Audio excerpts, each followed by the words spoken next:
And since I know when I talked to you, you're very sorry about this. You've had many sleepless nights because of that. Could you express that? Maybe. Like I was saying, this ain't, you know, you probably don't want to hear it. If I didn't want to hear what you had to say, I would not agree to any of this. I have been wanting to meet with you. I wrote you a letter over a year ago. I never got that letter.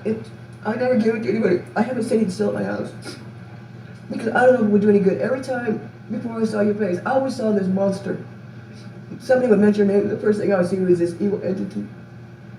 I don't know if this is going to help me, heal me. I don't know if it's going to make it worse. I don't know. Since that night, there's not one night that goes by or one day that goes by I don't think about this.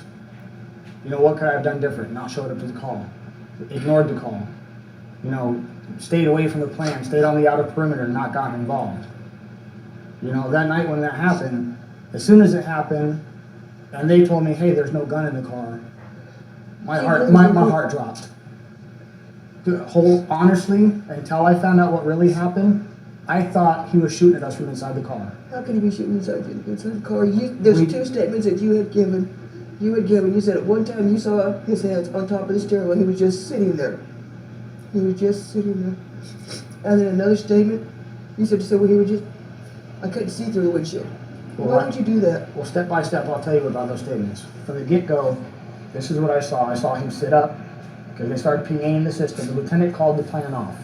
I think that plan probably would have saved his life, and this would have never happened. The lieutenant called the plan off. And then while I went to a different position, they started to PA the car to try to get him to come out of the car again. He sat up, put on his jacket, turned the car on, had both hands on the steering wheel, put the car in reverse and stomped on the gas.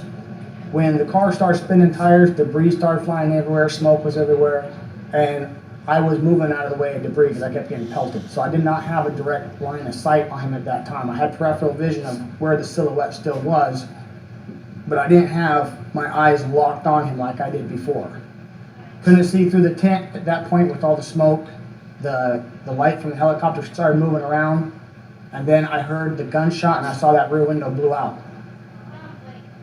That doesn't make any sense to me.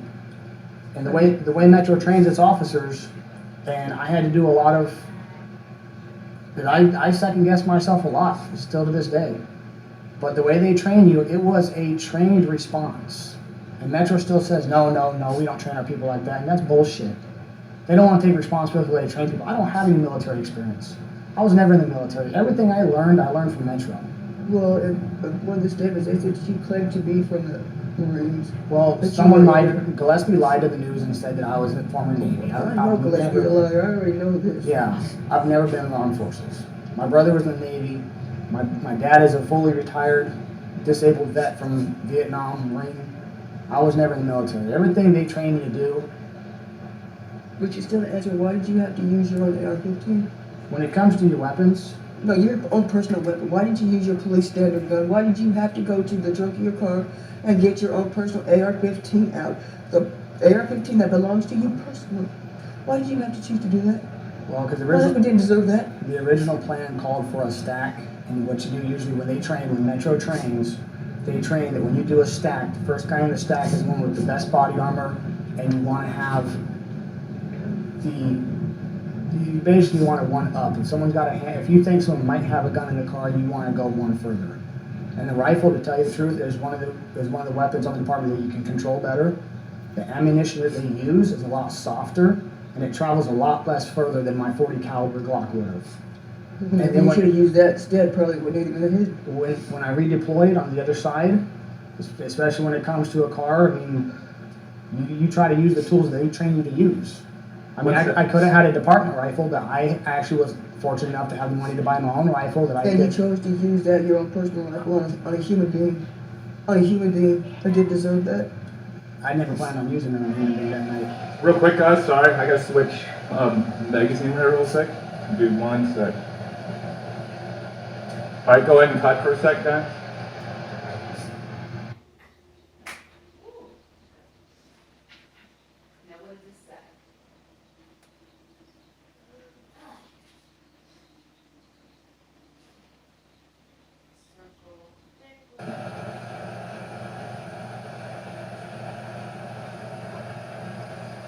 You know, I know this is gonna be hard to believe, but one of the reasons why the department got rid of me was not because I'm a bad officer, it's because I'm one of those officers that don't go with the flow and the bureaucratic bullshit and the dirty politics that they play.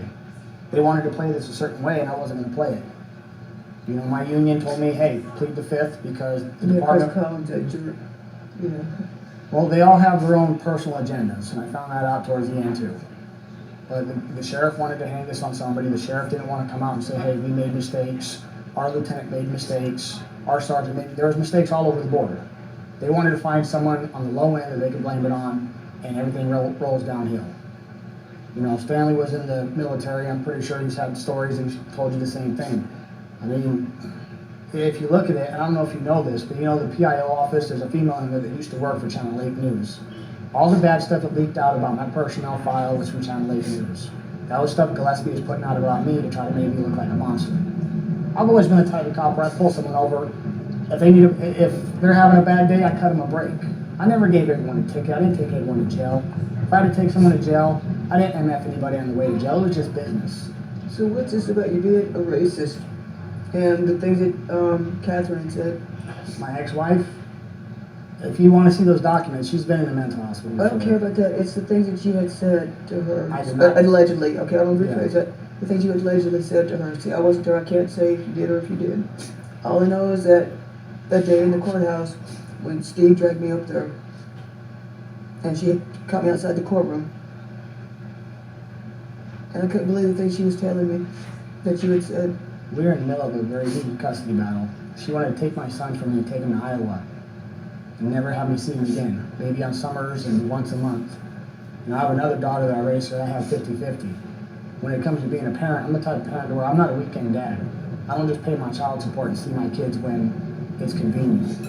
I'm there, I make sure I'm there for my kids half the time. And when you're in the middle of a custody battle like that, and she desperately wanted to go back to Iowa, she got denied by the judge. And after this whole situation popped up, she refiled to ask the judge again if she could take my son back to Iowa. The judge said no. That part of the case has already been settled. So anything she could do, she was going to do to try to get my kid away from me. And So everything she said was a lie to get you in trouble. So that means she can perjure herself, whatever. in family court, they don't have the same rules. You can lie all through family court, and they won't want anyone Well, responsible. she took this to my lawyer, and she gave a statement to my lawyer on it. Yes, she did. And all this stuff with the shooting is all through my divorce case too, all in the paperwork. She's trying to point out how much of a monster I am, how much Well, I thought you were a monster. bad father I am because I got in a shooting. You know, all this was in my, this shooting didn't just devastate my personal career. You know, at the time this happened, we were separated, and we were trying to work it out, get back together. I don't know if she told you that. No, all she told me is the things you said about my husband. About you want to get a 6-month vacation by shooting a. I can't even say the word. I can't bring myself to saying that word. How can you as a man say that word to another man? We don't strap on our boots at night saying we're going to go out there and shoot and kill somebody. That's the furthest thing from our mind. You know, I've never been that type of cop. And that's why they pushed me out. Because I don't go with the flow. You know, management, if you're wrong, I point out you're wrong. We can't do that, boss, and this is why. They didn't like the fact that I was one of those cops that was a free thinker. So you didn't say any of that stuff? No, I You did didn't not. say, you know, you sitting there watching her at nighttime, you're going to slit her throat. No, I did not. You know? At So that much time, has come to me, you know, I've heard so much bullshit, I don't even know where anymore. You know, the last words that I heard from Stan, it wasn't, I love you, Booge, I'll be home, nothing like that. His last words to me, I'm cold, I'm tired, I'm hungry, come and help me, come save me, I want to come home. I didn't get to bring him home. So every night at 9 o'clock, at 9:15, that's what I hear. And that's exactly what I hear. I don't watch TV anymore. I don't do anything anymore. I'm so scared that my dog running around outside for somebody's gonna come and kill him too. 2 months before Stan got killed, my other pit got killed. Exactly 2 months. Charlotte was killed October 12th, Stan was killed December 12th.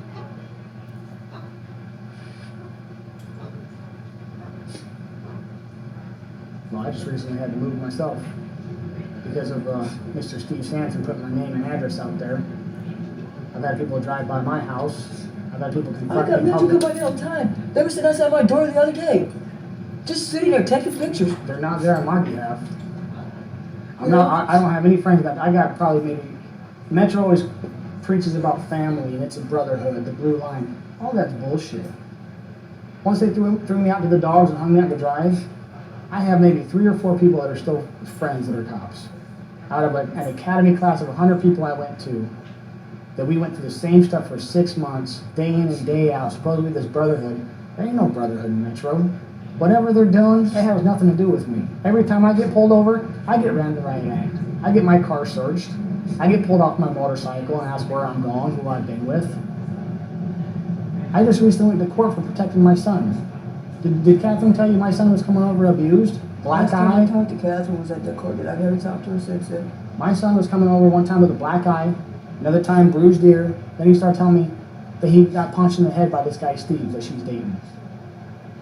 You know, I did CPS report, I did 2 Metro reports. The Metro detective told me, oh, you need to learn to get along with your ex-wife. So I believe I did the right thing, and I talked to the guy when I bumped into a church, told him to keep his hands off my kid. Just recently, for telling someone to keep their hands off my kid that's being abused, I got convicted of 2 misdemeanor crimes. I'm doing an appeal right now. I'm in 2 misdemeanor cases, 17 grand because Metro wants to see me in jail for 6 months. You don't think they're not trying to set me up for what I did to him? Doug Gillespie's very vengeful. Very vengeful. I don't doubt that at all, to tell you the truth. I really don't. I've had the feeling of people following me before, and I've lane split and taken off on my Harley before because I've seen cars behind me.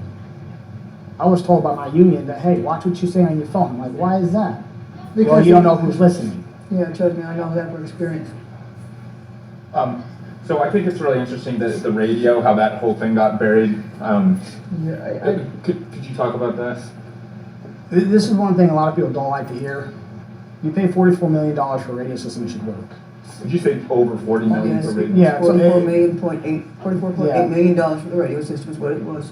Gillespie's. Mm-hmm. Yeah, his buddy that was retiring from the radio bureau sold him on the idea, and they bought the radio system. You know, I mean, Stanley was in the Army. You cannot have a radio system that doesn't work when you're in the Army, police force, anything tactical that you need to talk. It doesn't work. That night, you could stand next to one guy, he can hear on the radio, I can't hear. He can call out on the radio, I can't call out on the radio. I mean, a lot of people want to say that the radio system isn't that big of a deal, but when you can't communicate with people that are on a scene like that, you might as well just back off and go home. And nobody made that call. No one said, hey, guess what? The radio systems suck. We can't hear. No one knows what's going on. We can't communicate. Everyone pack it up and go home. You know, it's not the radio system that killed him. You're right. Thank you. You know, because I'm so sick and tired of hearing it coming out of everybody's mouth. Oh, it's a radio system. You pulled the trigger, not him. Yeah. And why did you have to pull 7 shots? Why did you have to keep shooting? Why did you have to keep shooting? When it came to my perception, my perception now that I know after the fact, after it happened, After my life is completely ruined. Exactly. Mine is too. I mean, you lost somebody, you know, and that doesn't compare, but why couldn't you just stop? because the way they train me, this is what Metro likes to frickin' deny. Like, oh, no. They tried saying that we don't train that way. Yeah, we do train that way. I was a firearms instructor for 7 years before this happened. Everything that I train my people, they train me to do. And I know you don't want to, this is hard to hear, but a perception, when you're given that split-second reaction and you think you're being shot at, if you wait, you or someone you know could be dead. But you shot me in the head. If you don't wait, and then you make a mistake, you're still screwed either way.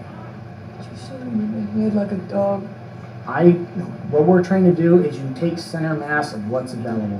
What I saw was from his shoulders up. We're not trained to shoot through a door. Whatever center mass is of your target, that's what you're trained to aim for.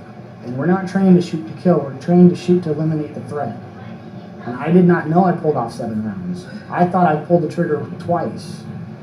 Maybe you don't need to be using the AR-15 if you don't know what you're doing then. You just got to say you're an instructor.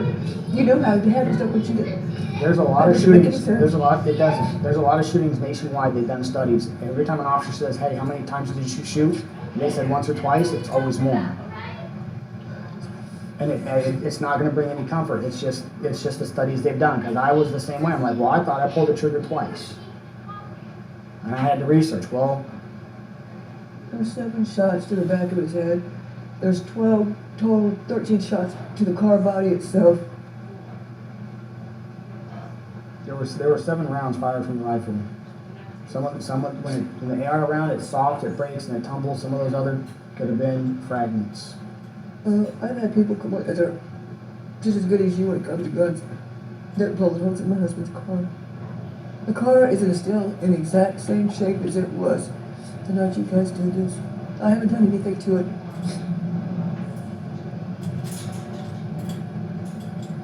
The blood is still there. The memories are still there.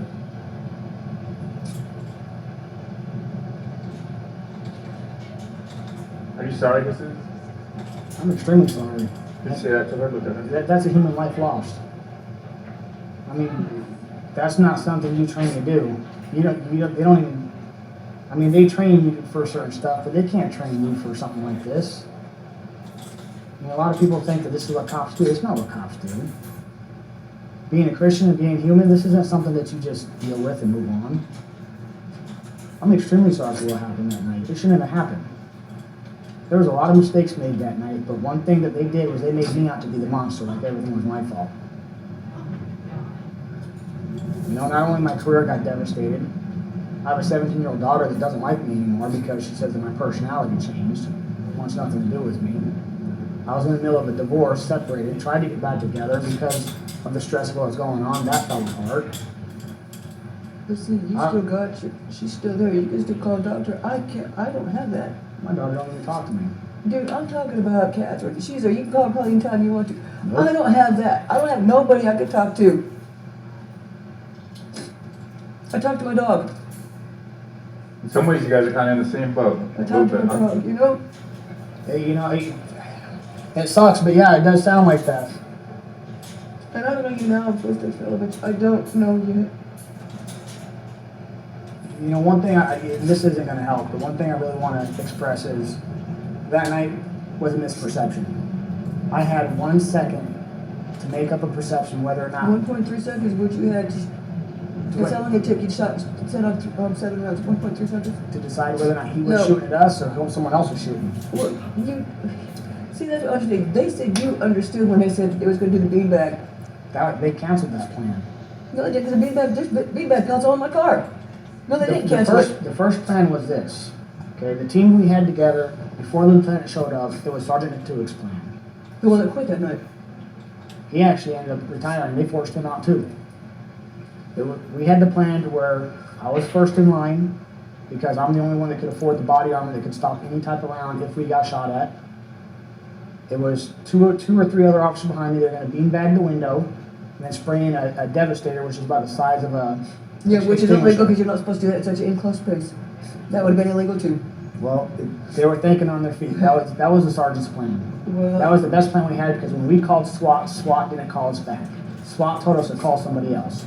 It was Sergeant King who received the call, who was the acting lieutenant that night. He said, "Hey, Lieutenant Crimson or whoever it was already touched down. Find him."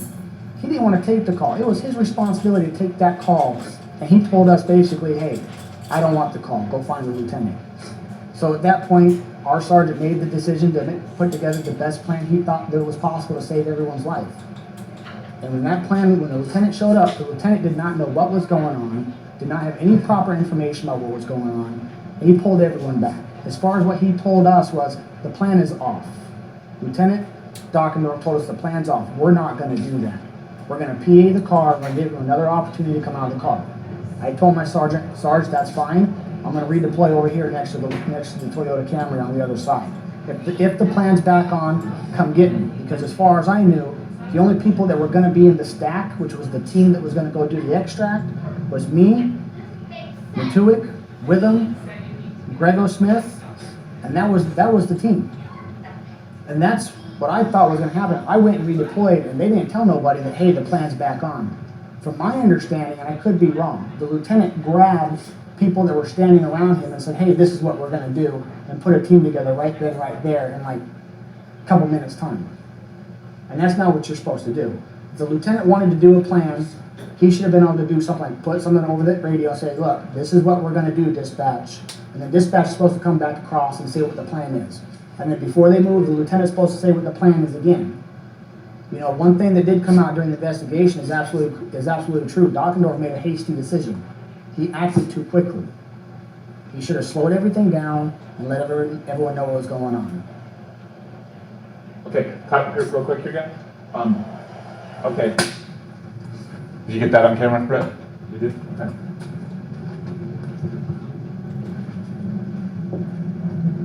Okay, and action.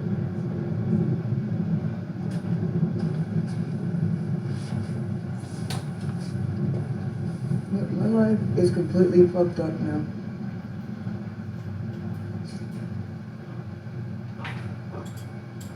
And I don't know what to do. People tell me that I should hate you, but I can't. That's one thing that I can't do. I cannot hate you. No matter how hard I tried. Seeing him face to face make you not hate him even more?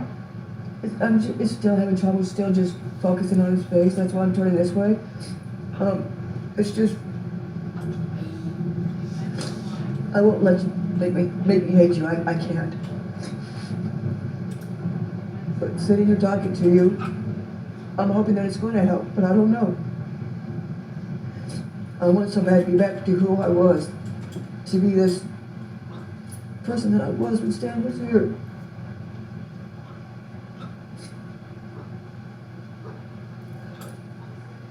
So much time is wasted.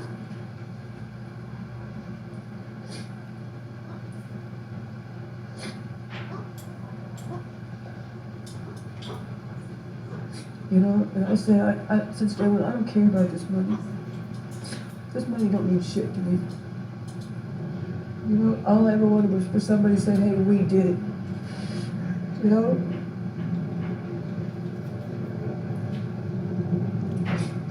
And then, to hear that you got a disability due to the shooting, do you know what that did to me? I mean, I felt like I got slapped in the face all over again. You know? And I'm like, what the hell kind of shit is this? You get a disability due to the killing of my husband?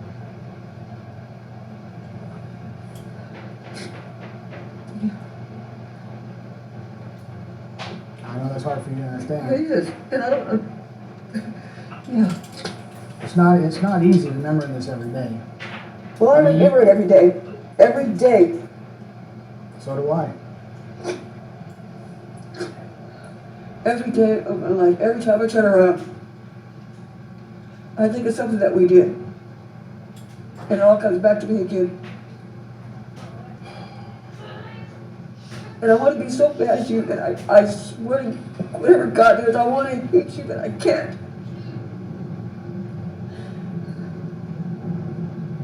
You know, I was talking to Ramsey earlier this week, and we had a super show up out at the Henderson with all the old cars. And I didn't realize, I don't know how to explain it, I don't know why. Sitting there watching the burnout contest, seeing all the smoke, hearing the roar of the engine, next thing I know, I'm having a fucking anxiety attack. Then I start seeing shit that's not there, like red and blue lights to the smoke. So I walk away, and my girlfriend's like, what's wrong with you? I'm like, I don't know, I need to sit down. What do you think I do every day? Every day. Stupid shit, you know? I go stand at my yard, and I didn't give a shit about my yard. But I tell myself, that's something that Stan would be proud of. So I'm busting my ass to make sure the front yard looks decent, makes it look great. And I just want to go out there and just mess it up again, because why? I can't enjoy it. I can't enjoy nothing anymore. You know? He used to make our birthday so special. His birthday was January 4th, mine was January 11th. He called that our birthday week. He didn't allow nobody to mess with us. Nobody called us. Nobody even come near us on that week.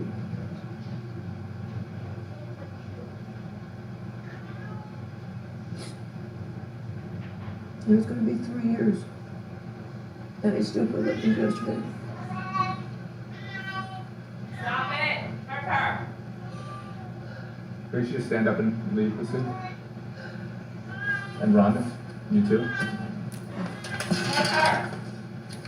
Maybe.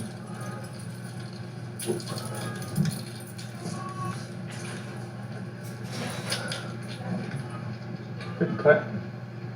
Do you guys have anything else you want to say? Sure.